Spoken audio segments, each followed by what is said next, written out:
Hello, everyone. Kellan, Olson, Arizona Sports Suns reporter, coming to you actually live Very live. from Footprint Center, joined by Kevin Zimmerman, my podcast co-host, Empire of the Suns. Kevin, I'm daring the Suns to be normal. Just play a normal playoff game. They refuse. They have refused for the last couple of years. We're used to it at this point. What was it? 121-114 was the final. The do-everything Devin Booker and Kevin Durant extravaganza. They were the only two players on the Suns to have more than 7 points. They combined for 86. How'd you feel about the way the game flowed? Because it was eventful. I thought it was the best offensive flow of any playoff game we've seen. Do I want to go back to a Pelicans game? Maybe they win game 3 or 4. Clippers? Pelicans. Oh, you're saying of the postseason, like in this whole deal? Flow, offensive, yeah, a while. Since then? Okay, that's fair. I got you. It's a Chris Paul thing, obviously. It's more about pace, and they had a lot better pace to start, and that's kind of what just got them in a groove, got them in a rhythm.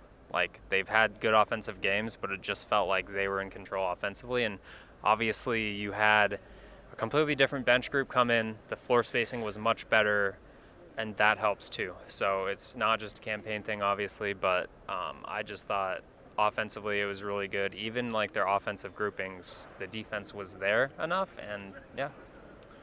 We'll see what comes of the rest of this postseason, but those 18 points by Devin Booker were certainly the largest 18 points that he's had in this postseason so far, the most important, I should say. In that first quarter, Denver, this is a really loud crowd. You can pretty much tell from the jump how people are reacting to the anthem, starting lineups, things like that, how engaged the crowd is, how loud they're going to be, and it was obvious right away that the crowd was going to be loud. They were terrific tonight for the Suns, and they needed that. They had Devin Booker looking like a super-duper star, like the best player in the world again, and then they led by 2 through the first quarter, but then their team play started to fall down a bit, and then in the second quarter, the Suns got some healthy contributions. Jock Landale was awesome in this game.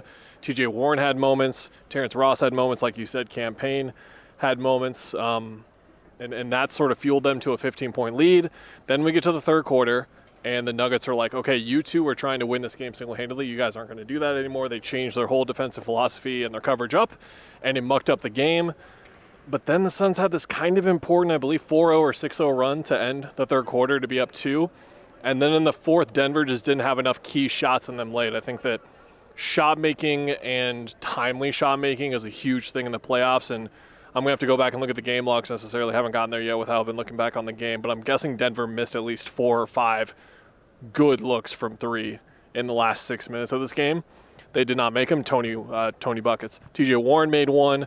Booker and Durant scored at a couple of different key segments, and it was just enough offense in the end when this game got even more bizarre in the last 12 minutes.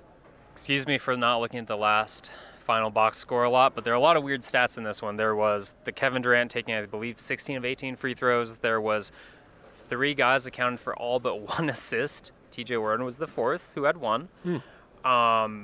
Obviously, Book with 47. KD nearly matched him despite missing all of his shots, and just it was like, okay, I'm going to go get fouls. 12 for 31. And that's something the Nuggets have talked about. Like, they did a good job last game not fouling the Suns, and KD just willed his way into that. No one else did. Devin Booker wasn't pleased about that, but we didn't even mention the thing that, well, there are 2 things. There's one, Landry Shamet got booed, despite the Suns being up 8 when he came in at one point, and then Deandre Ayton got benched. There's a lot to unpack here. We can't do it in this little amount of time. But what do you want to talk about there? The end, the DeAndre thing.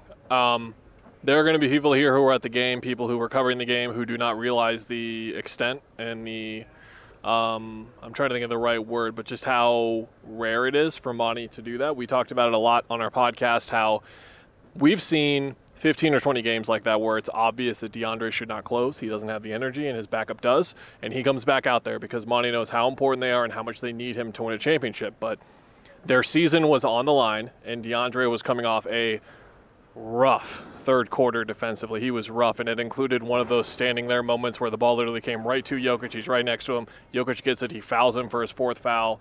And then Landale comes in, and he's just sprinting up and down the floor. And Landale playing well had a lot to do with it, don't get me wrong, but DeAndre had a missed layup, and then he had a turnover after grabbing a rebound over there, and that's when Landale, right where we're standing, The coaches are like right about there. He went over to the assistant coaches, and I'm sure he was like, me? And then he went over to Monty. It was like, because it's not that he was like shocked he was coming into the game. He was shocked that DeAndre was coming out because, again, we have never seen this. I think Igor benched him once for Rashawn Holmes, I think, and that's like the only time I can really remember it happening in a game. DeAndre went from the huddle kind of over to the coaches' huddle kind of over there and had a quick conversation with the coaches, and I think Kevin Young and a few others assured him, like, yep, you're coming out, stick with it, you're fine. Chris Paul gave him a tap and extended his hand for a high five of some sort. DeAndre did not reciprocate. He was furious. He went over to the end of the bench, campaigned. Damian Lee tried to calm him down. And then within a couple minutes, he was back to himself, encouraging Landale. That's the thing, is like he's always rooting for the team and rooting for the guys. He's always been that kind of great teammate. But he obviously reached a breaking point of sorts there. The flummoxing part for me is he had that run of a couple mistakes. They had a couple more possessions, I believe, in the game before the timeout was called, and Landale had, like, Monty went straight, pointed to Landale. Landale was at the scorer's table. They went to another timeout, and so they had all this time to think, okay, maybe we keep DeAndre in, talk to whatever he needs to talk about. But, like, it looked like Damian Lee and campaign were explaining what he did wrong and he didn't understand. And that's kind of the part where it's like... That's been the constant thing, is when the teammates have come up to him and tried to talk him through what he was doing wrong, he seems to disagree every time. So it's always been this battle with him. And so now, like, does he start Game 4? Does T.J. Warren start Game 4? Does Jock Landale start Game 4? Like, there's a lot to unpack that we can't even get to in this short little video. So for you folks watching over here, hello, you, yeah, we're going to be on the Empire of the Suns podcast breaking down the million other things from this game and what could come from Game 4. But ultimately, this was just an absolute must-win. You can't go down 3-0. They won it. Did they win it in a sustainable way? Hell no. But they won, and that's all that matters sometimes. Bye, Kevin.